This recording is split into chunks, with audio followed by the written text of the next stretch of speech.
Judy, I have to tell you, and I've already told you a little bit, I am authentically this delighted, as you can see on my face, to Yes. have this conversation. There are just some people that you are introduced to or through another person. And as soon as you hear about them, you say, yes, yes, I want to talk to them. Yes, I want to know them. Yes, I need to hear more information. And for me, you are that kind of person. So thank you Oh, so much for being here. you are so welcome, Wendy. I just love your energy. I love being on your show, and I'm excited for us to have this great conversation. Ah, thank you. And I feel like even in that answer, I just got a glimpse of why I'm so excited to talk to you because this is a really beautiful compliment that my now ex-husband, but then almost boyfriend gave to me many 27 years ago. Okay. Your face doesn't match your story. Oh, I, And I I get that. think, right? And I think that's what, like, I'm looking at your beautiful face and your beautiful smile and what I read in the bio and what I am looking at. There is a disconnect in the most beautiful, invitational, inspiring way Thank that you. this is a conversation I want to have. Thank you. Thank you. Because whenever people hear, or if I'm at a venue or a law school or a church or somewhere to speak, and I'm introduced, when I get up there, they always think that it's going to be about some medical miracle. And so they're sitting there, just waiting to hear what's going to be said. And then I announce where I have been and how many years, and their whole facial expression changes. You know, Right? their jaws drop, they sit up straight, their eyes get big, and they're waiting to hear what in the world happened. Yes, Why exactly. her of where's the tattoos? I don't see. And nothing Right? against tattoos. People just have the stereotype, you For know. sure. And it's Mhm. based on zero experienced Right. knowledge. Like it's Yes. only just characters that have been introduced to us. So anyway, like I don't want, I mean, I read your bio in the intro, so it's not like we're just dragging people on and they don't know what we're talking about. But let me, for because I feel like this is going to be very engaging. It's already pulled me in. So let me first ask you, how Sure. are you saying yes to yourself in this season? I am saying yes to myself that I do not have to feel any fear. It's okay. I've got this. And I can say yes to myself to be angry when I need to be and still be okay. And I can say yes to myself that I love the woman I have become today. Love you so much. Thank That's you. such a gorgeous sentence. And I echo it. I am obsessed with the woman that I am becoming. Yes, yes. And it's amazing because it's like you never stop becoming, Exactly. And she's you know? beckoning us, and she's just a few Yes, steps ahead, and she's come this yes, way. You're going yes, to love it. Keep yes. going. Yes, the journey's going to be great. The adventure's going to be great. And you just want to love life Mm-hmm. every day, regardless of what it might throw at you or what might cross your path. It's what you make of it that makes your Right. day. It's Yes. how you Yes. choose to look at it. It's true. Yeah. And you saying that has so much more profound power in Mhm. it than Yes. somebody who, you know, lives on a flower farm in New England. Right. Like, right? Yeah. Like I have a very dreamy life and Yeah. I'm still obsessed with the woman I'm becoming and know that I'm in charge of Yes. how I feel and that happiness is an inside job and all of those things.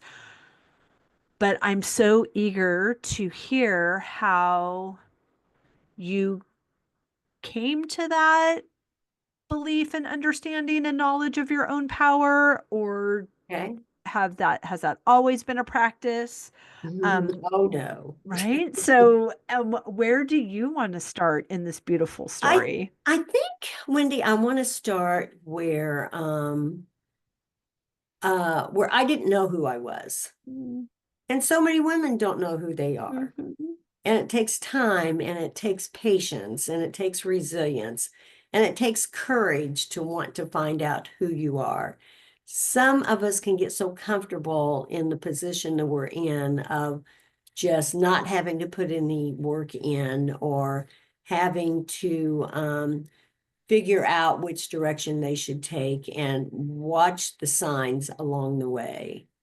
They just want to do,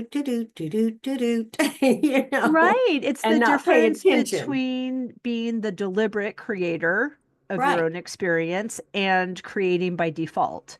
correct. Because we are creating whatever is happening to us. And it's just, are we doing that on purpose with Right. intention?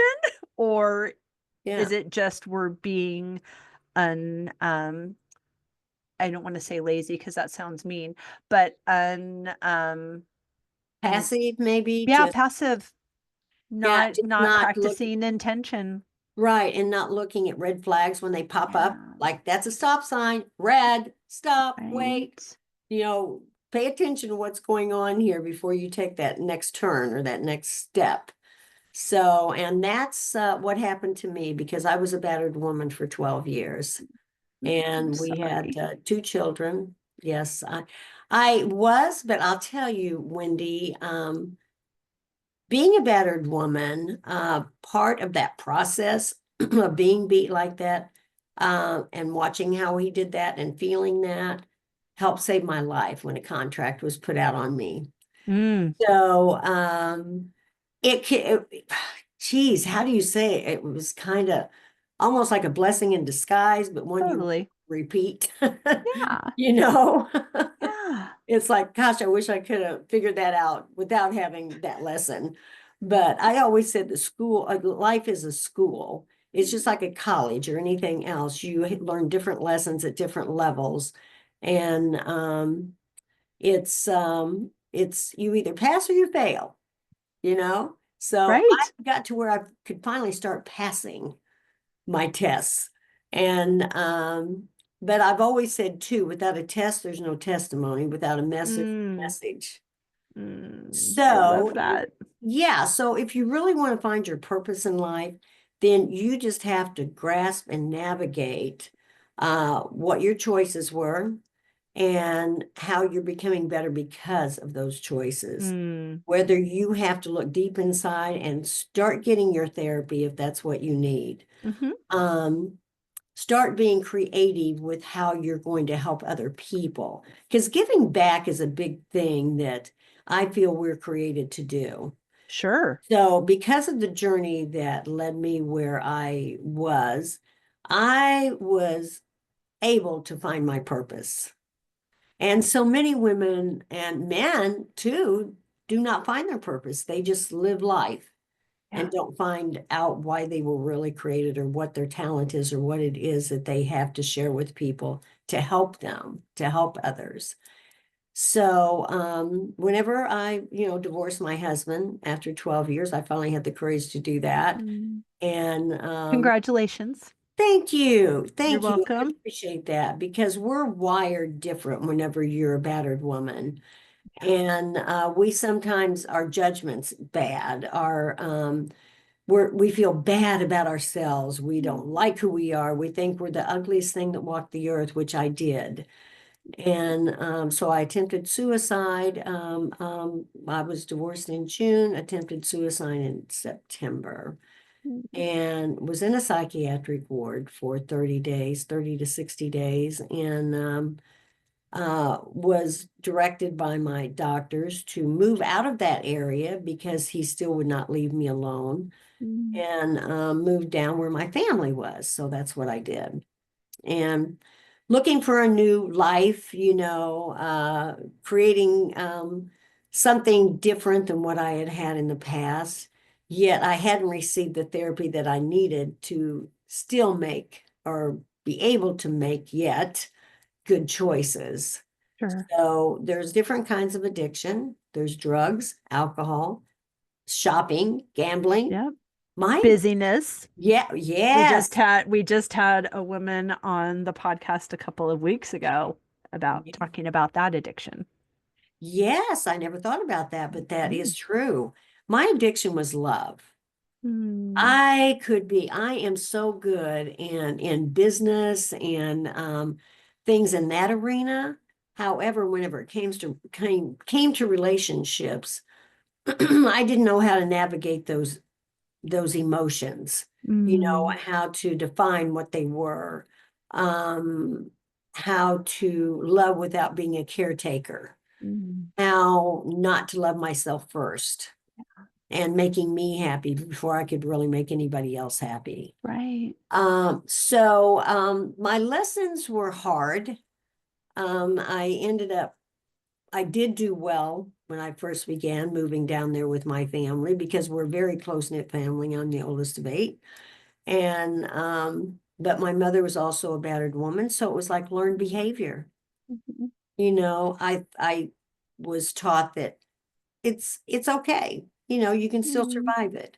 So it was Yeah. learned behavior. I expected somebody to not be kind to me and to be Mm. mean.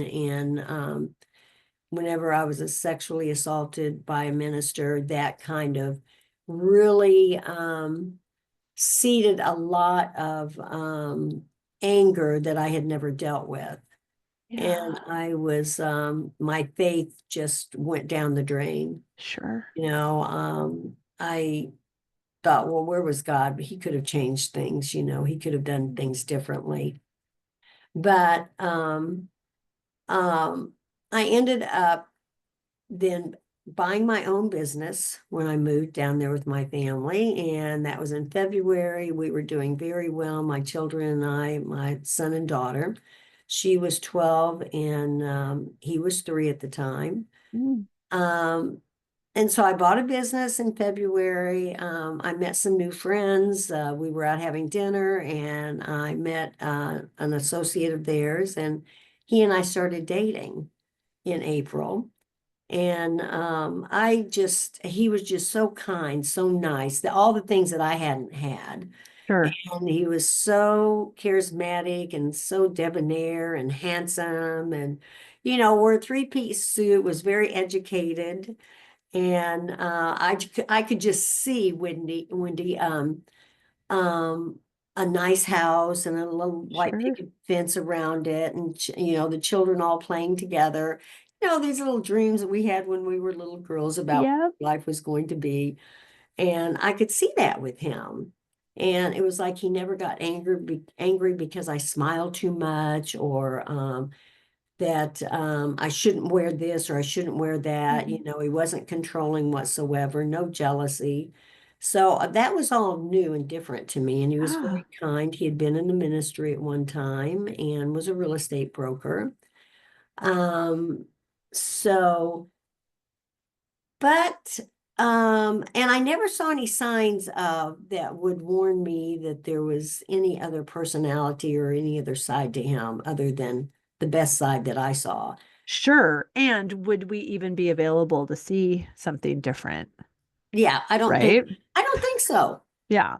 I wouldn't have been, Right. I wouldn't have been because I wasn't trained to look for anything like that. Right. And we're not stupid. Right. We Yeah, just see what we right. see and know what we know. And we're doing the best we can with the tools we have. Exactly. Exactly. I mean, we were at a 4th of July party at my aunt's, and she and I were in the pool, and he was up poolside reading a book on manipulation. And hindsight, now I look back Hmm. and I think, she asked me, she said, Judy, why is he reading a book on manipulation? And I said, well, he's in a real estate he's a real estate broker, so he's selling multi-million-dollar properties. So I'm assuming it has something to do with work. Why would I think any different? Right. And why would you be reading it in front of everybody if I I should be know. paying attention to this? Right, right. So flag, you know. I never ask any questions because as a Right. bad woman, you really didn't ask questions of your husband, afraid you'd ask the wrong question. 100%. Yeah. Yeah. And so that was another something that you did not do. Mhm. But there ended up being a dark side to him that was devastating. Um, a murder occurred. He um it was a situation that I was put into that I was not aware that anybody was going to get harmed, anyone was going to get hurt. Mhm. And the victim ended up getting killed by my co-defendant. Mhm. Um, we, in the book, When the Light Finds Us, from a life sentence to a life transformed, that's what I received because of what occurred. And I received a life sentence without parole for 50 years, and he was acquitted of everything that he did. So I was devastated. You know, of course, in the book, we go into detail about everything that occurred and how it happened, how it came about. We did have the same attorney representing both of us, which was a serious constitutional conflict of interest. Mhm. And, but hindsight again, I realize now he only wanted the same attorney so he could sit in on our meetings. So he would know what our strategy is, what our defense was, if he was going to be mentioned on the stand. Um, Right. And he read the book on manipulation. So right. he Thank had a you. leg up. Yeah, exactly. Exactly, Wendy. You know, it was like, oh my gosh. You know, and little did I know that he was seeing two other criminal attorneys on the side while he was seeing this attorney that we both had. And after I was convicted, he went to trial and he was acquitted. My gosh. And you can never be tried twice for the same crime. Right. So he walked free. And but during whenever I did go to prison, and we at my family had never been involved with the judicial system or criminal system, jails, prisons, nothing. And being the oldest of eight, that was just, you know, like I said, we were a tight, close-knit family. So I had, of course, all their support. And I ended up staying in prison for 36 years. Oh my gosh. Even Yes, like I already knew that. And still, it's like, oh my gosh. yes. And How does that happen? that's what I wondered, you know, and I was furious. I Mhm. mean, I loved my children. My life was dedicated to my children. And my daughter, I had her in dance, I had her in acrobats, I had her in brownies. We did everything together.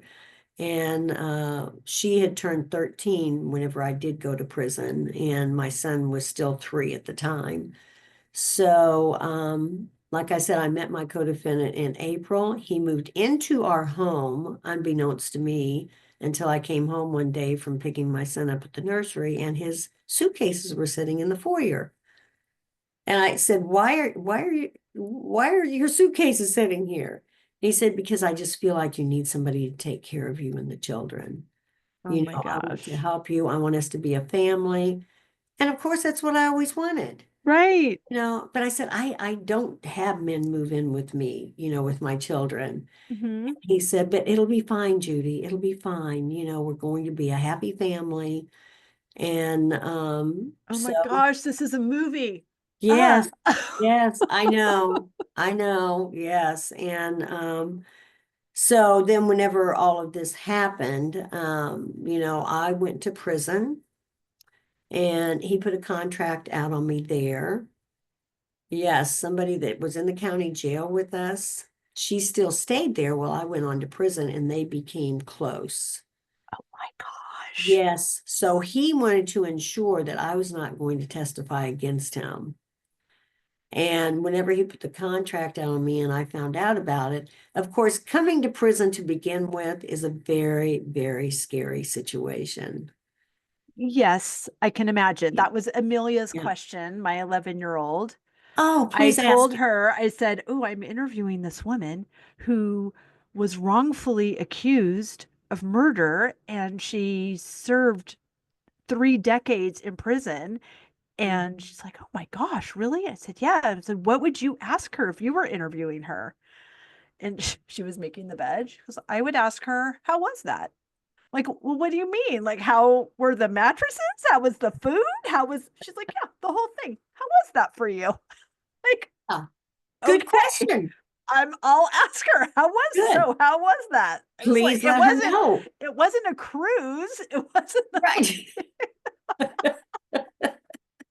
That's why I said kids are so, they right. come up with the greatest questions. Right? Like, I think maybe even before she decided, oh my gosh, that's the worst thing I've ever heard. She wants Yes. to know, how was that for you? Before Yes. I project what that must have been. I mean, she's so brilliant. Yes, that is a brilliant question because a lot of people do want to know what is prison like. You sleep on an inch mattress on steel beds. And if you go to the whole or solitary confinement, it's a concrete bed, solitary is, and behind two steel doors. And you do have it's called a wet cell. You have a sink and a stool in there. And you're fed through a hole in the door, on a tray. And you don't see, and whenever they say you don't see sunlight, that's basically Mm. true. I mean, I had a window in solitary confinement up at the top, close to the ceiling. So you can't see out. And so that is something that can play very heavy on your mind. You have to have a strong mind to be able to live in that kind of a small space. Were you in solitary confinement to protect you from this hit, or were you in solitary confinement because you got in trouble? No, I was in solitary confinement because there was an officer that we had, a property officer, that the only way you could get your property is if you did sexual favors for him. Oh, honey. And a lot of the women came to me and told me about him and was crying about it and, just didn't feel like they could cope anymore. And because he was doing these things to him.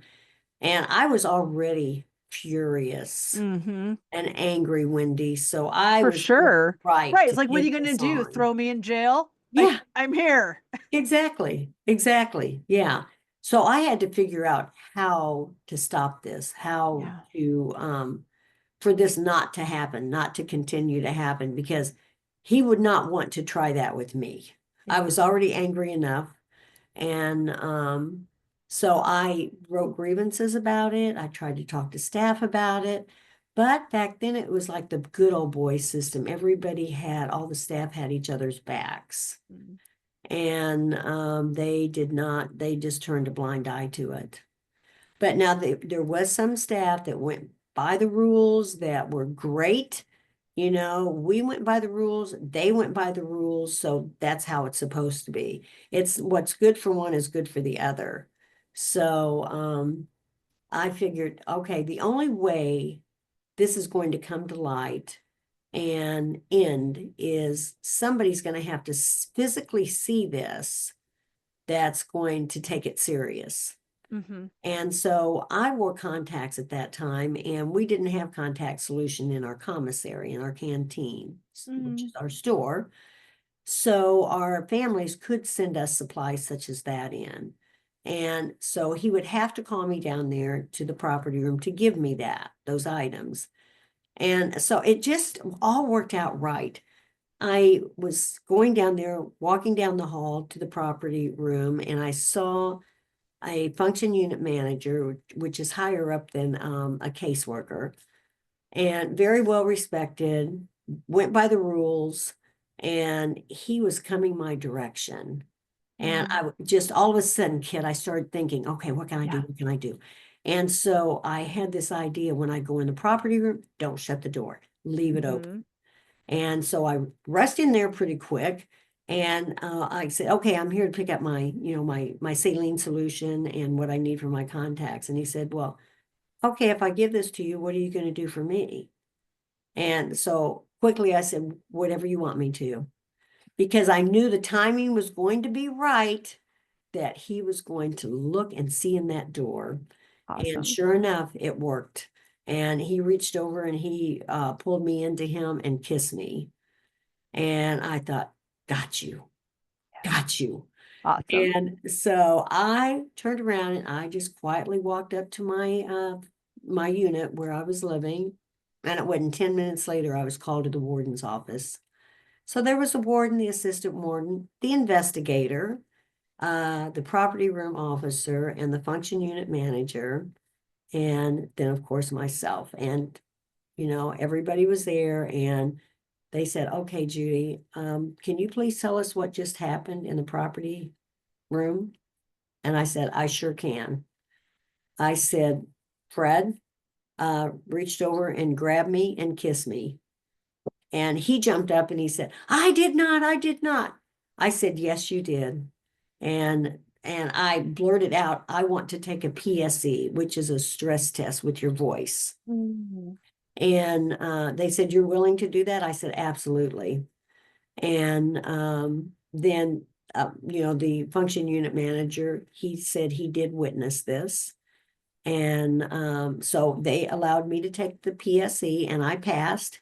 He refused to take it, but he was given early retirement. So He at was. least he was gone. Hmm. He was gone. But even though I was telling the truth and I passed a test, I still was taken to solitary confinement for that. Mm. And then they shipped me to Arizona for 4 years, where they sent all inmates from other prisons around the United States that were incorrigible to that prison because it's in the desert. And that's where all the bad girls went. You're incorrigible. Oh my I gosh. know. I'm like, ooh, I can't wait till someone calls me incorrigible. Like that is the new queen. Yes, yes, yes. And I thought, you got to be kidding Mm, me. And so they wanted me away from my family that I had all my support from. And because we would question other rules and stuff, sure. treatment of other inmates, and my mother would get involved and call a senator or a state rep, about what was going on. So they wanted me not only out of the prison, they wanted me out of the state. Right. Like, and forget that I don't belong here. But now that Oh, I'm here, my investigative reporter hat is on, and yes, you're yes, welcome. You're yes, welcome because now you get to know everything. Oh, and now I'm yes. being sent somewhere else. Ooh. Yes, exactly. And so I went to Arizona for 4 years, but I'll tell you what, Wendy, that was the best thing that could have happened to me. Because for one, my mother sent my sister and two brothers to live out there. So I still had family. Hello. Oh, I want to interview your mom for the podcast now because I I love her too. I know. Yes, she was such a blessing. She was my rock. Mm, She helped me I bet. survive what I went through. And um, it's heartbreaking because I know it really hurt her and all she had to go through and the pain of Oh, not knowing if I was okay. right. Um, but I tried to be very secretive about things that went on in the prison. I always wanted to make them think that I was okay. I got this. Um, Don't worry about me. I'm fine. right. And that's kind of how our family was. We just smiled and, just made Yeah. everything okay and don't talk about the bad times or the pain. Um, but that ended up being a blessing out in Arizona because Arizona is a very wealthy state, so they could afford to have good therapists. I attended adults molested as children. I was able to get a lot of good therapy and a lot of good college classes and courses. I was able to start Women Against Violence group that the governor's office of Arizona got involved in. And I had to start helping battered women because I was seeing this was the norm in there. Most Mm-hmm. of these women were beaten and battered, most of them did not even know how to be mothers. And I was able to navigate being a mother and having a close bond with my children through bars for Wow. 36 years. And we are still the best of friends to this day. My grandchildren that my daughter had, they were raised coming to visit me in prison. Wow. And we are very close to this day. So So, when your mom sent some of your siblings to Arizona, did mhm. your children go with them? They did not. Okay. They were still in school. My daughter was still in school, Sure. so she went to school. They would fly her out to visit me, Wow. bring her and visit me. My son could not visit me after he was 5. His father would not allow him to come to the prison Hmm. any longer until he was 16. Okay, And wait. Right. His father is not the co-defendant. Got no, it. oh Okay, gosh, right, no. right. Mm-mm, Okay. It's no. like, wait a minute. That Yeah. guy gets no decision-making Oh, power. yes, yes, yes, yeah. So his father would not allow him to come to visit, but he did come. But that's interesting. Sorry, I have to pause there. He wouldn't let your son see you, but he would let your daughter, or he didn't Yes. get a voice in that. My daughter ended up staying with my mother after she Okay. graduated from high school. So she lived there, but she did live in the neighborhood with him and her brother because she was familiar. That's where she Yeah, grew up. That's where she was, sure. she was born there. I mean, she was born in Springfield, but she was like just a few months old when we moved to the Kansas City area. Okay. So we had this house built, and that's where she grew up. She had great friends there. I had great friends there, and they really supported her and helped her through Mm, this. And she was best friends with their daughters. So, and they're like sisters to this day. that's amazing. And so I knew that she would be good. She would be okay there. She would be happy going to school with all of her friends that she was used to. That's amazing. Yeah, and then she ended up moving down to Springfield where my mother was and family. Okay. And so she ended up living there and coming to visit all the time and started college there and then finished at the university in Kansas City. But yeah, she's an amazing woman. She's the executive director of Mother's Refuge, a home for mothers and their babies that are homeless and don't have any family, or family kicks them out and they don't want them because they're pregnant. So Wow. we are a family of helping others. My mother was the same way. As a matter of fact, my mother, because of what she did, going under the railroad, by the railroad tracks and under the bridges to help families that were homeless and didn't have food or clothing, that saved my life when another contract was put out on me, which is in the book. So you will Gosh. see how years before this contract was even thought of, my mother, it was being orchestrated then to end up saving my life years later. So, yes, Don't you think God is just like, oh my gosh, I can't wait till you see what's going to happen next? yes. So you're going to, yeah, when the light finds us, is going to take you through some tears, some laughter. It's going to take you on a journey that very few women ever go on.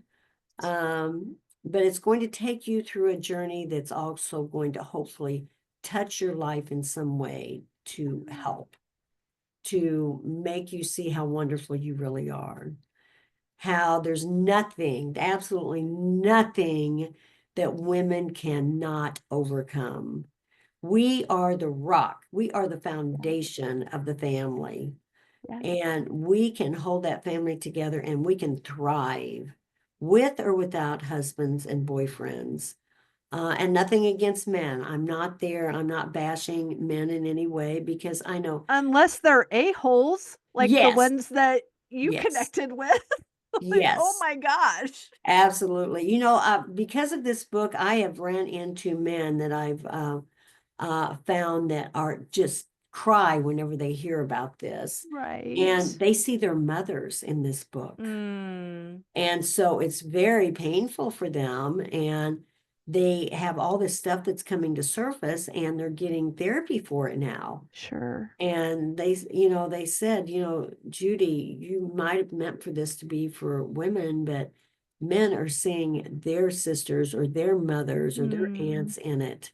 beautiful. They can relate to that. So, Sure. that makes me feel good to know that Yeah. both genders are going to benefit from this. Yes. Um, but on the contract in prison, I ended up taking care of that myself. I just want everybody to know I went in prison very angry, very scared, because it's a very Sure. foreign land, I bet. very different kinds of language, Mm, uh, different wording that means you don't know what it means until you're there for a while and you figure out what the definition is.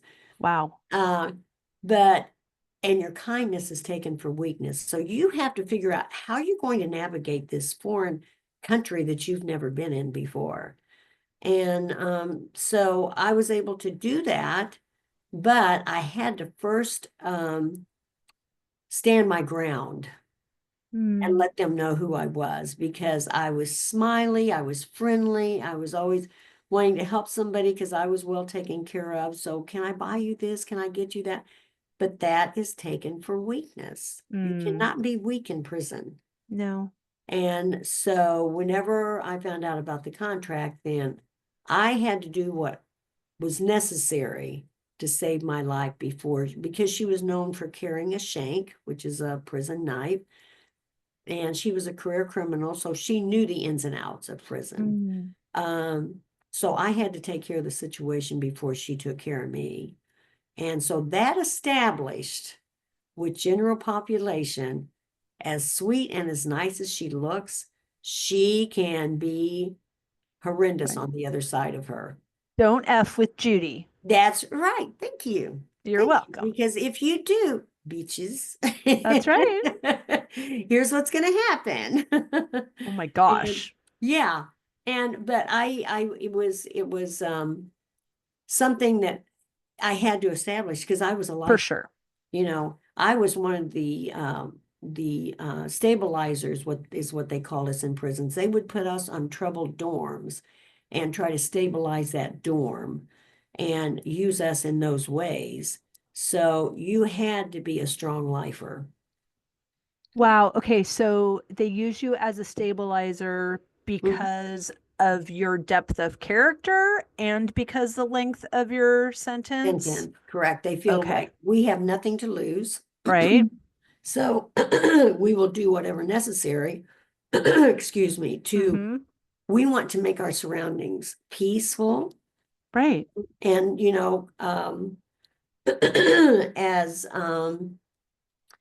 as what's the word? As normal as possible. Okay. If normal can be in prison and it can be, you have to find your normal. Sure. Sure. That's fascinating because Mhm. you're powerful. Do they do that in men's prisons? Oh yeah. Oh, interesting. Yes, yes, they do. Um, and they always want to remind you. The first thing they told me when I came to prison is we have to break you down and build you back up. And I thought, you have got to be kidding. You think I'm not broke down as far as I Right. could go? Are you kidding What me? have you been paying attention? Yeah, yeah. So of course that made me that much angrier. Right. But you know what, Wendy? I figured out that nobody cares if you're angry in there because everybody's angry.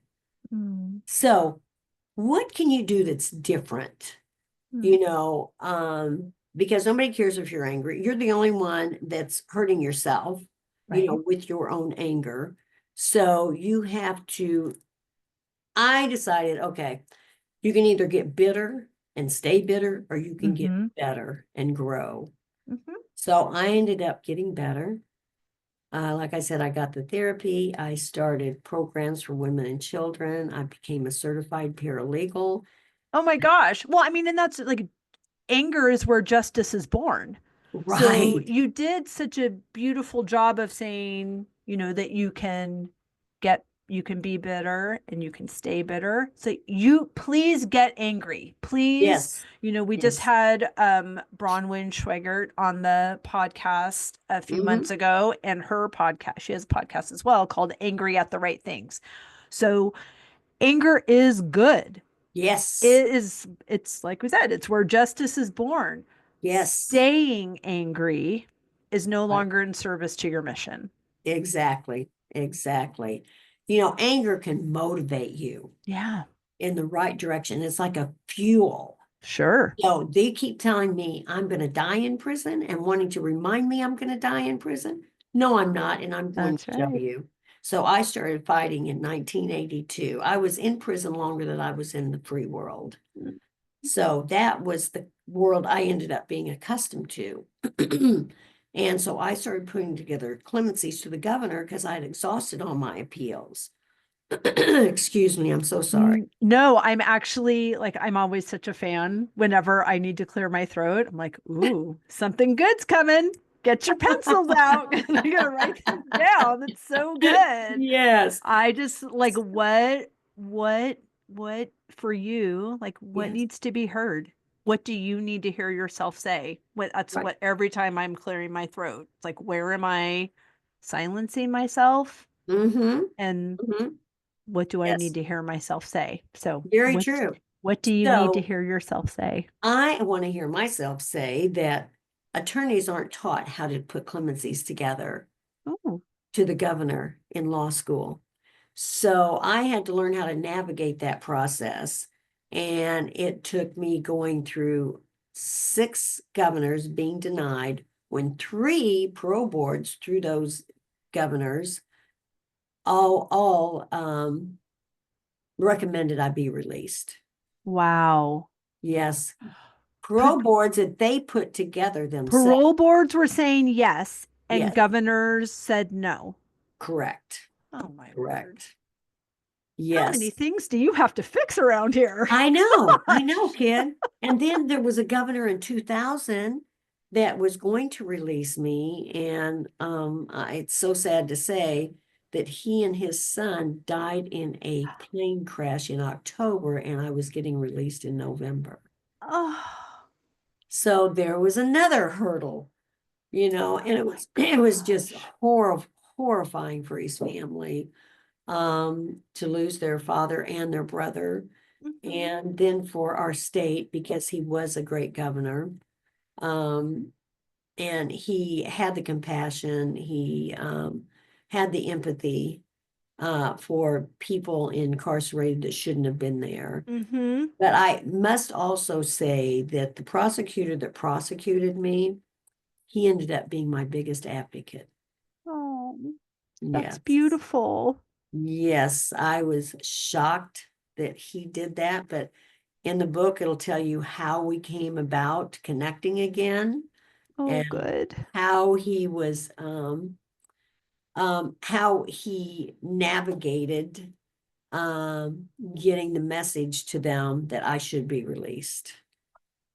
And Oh I, my gosh, I'm so excited to get my hands on this book. yes. And then finally, after I perfected the clemency process, but during these years, I also helped other lifers put their Sure. clemencies together. And because I wanted them to go home to their families. It was important to me. These women shouldn't have been there to begin with. Mm, And one of my other friends just got released in December of 2024 after 38 years. amazing. Oh my Yes. gosh. Yes. So, and we worked through the governor's office to get that done, and it was a joy. And some of the people I worked on their clemencies, they got out before I did, but Mhm. it was a joy. One of them is now an attorney, and her and I are Amazing. still like sisters to this day. And whenever she came in, she was young.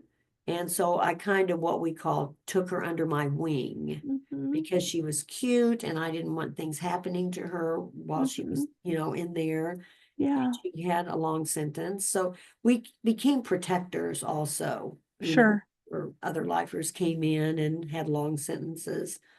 But So it was very rewarding doing this work and helping these women go home to their families and their children. And then whenever I came home, I would talk to families that had long timers coming home, back home to them, Sure. and explain what to expect, Yeah. how to be gingerly with them, how to be patient, and some things to expect from the offender when they came home. Yeah. Um, Whenever I did get my clemency, and let me tell you, Wendy, it was the seventh governor, God's number Wow. Yeah, completion, that's that gorgeous. did the clemency in the first year of their political career. Mm, And that's never heard of. They wait till the very last day of their 4 or 8 years before mm. they would ever release an offender. And I was in and 6 months later, I was pardoned. So you'll have to read about that joy and Right. what we went through. And I do have a website Please. people can go to, and they can see all kinds of pictures and different things and on there and any upcoming things that we have going on. So I will tell you what that website is Oh before my we gosh. close. I could talk to you all day long. I have to have you back because I have 8,000 questions Oh, good. because Write them down. I will because I want to know like what happened next I know. because I right? know. Because Yeah. that oh my gosh, you're Mm. so fascinating and delightful and lovely and Oh, thank you. engaging. And I love the way that this experience has impacted you. And I love the way that this experience has not impacted you. Thank you. And Thank you're so generous in allowing conversation and inquiry even from 11-year-olds. Yes, I I'll love have it. her think of some more questions as well. Yes. But I absolutely would love to have you back. I I have love it. so much more that I want to talk about with you because I mean we're continuously at the beginning of our story, Yes. right? Like another Yes, year we are. passes and it's like, oh, I'm just getting Yes. started. Like now I Yes. have more information. I'm doing this as like 4.0, 5.0, 6.0. Here we go. And it's Absolutely. so phenomenal the way that I'm witnessing you be a good steward Thank of you. your time, Thank you. of your story, of your information, of your days, and the Mhm. fact it's just so yummy. Like I said, I don't want to like keep you here all the days telling you how I could talk to you for all the days. Tell everybody where they can find and follow you, how they can get the book, and then I will tell them how many more minutes they have to wait until we get you back on the podcast. Okay. So you can go to my website at judyannhenderson.com. And that's JUDYANNHENDERSON.com. And that's where more information will be put in order to let you know what's coming up next, the future. We're hoping to do a movie. Of That's course, been talked about already. it has to be a So, movie. yeah. Yeah, there's a lot in 36 years that happened.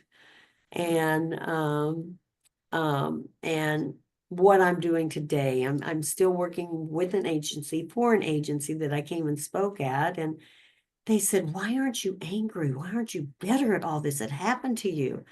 I said, why would I waste my energy? Why would I waste my time being angry? I'm happy. There isn't a day that I'm not happy. I'm grateful, so humbled to be here in your world, in the free world where everything has changed.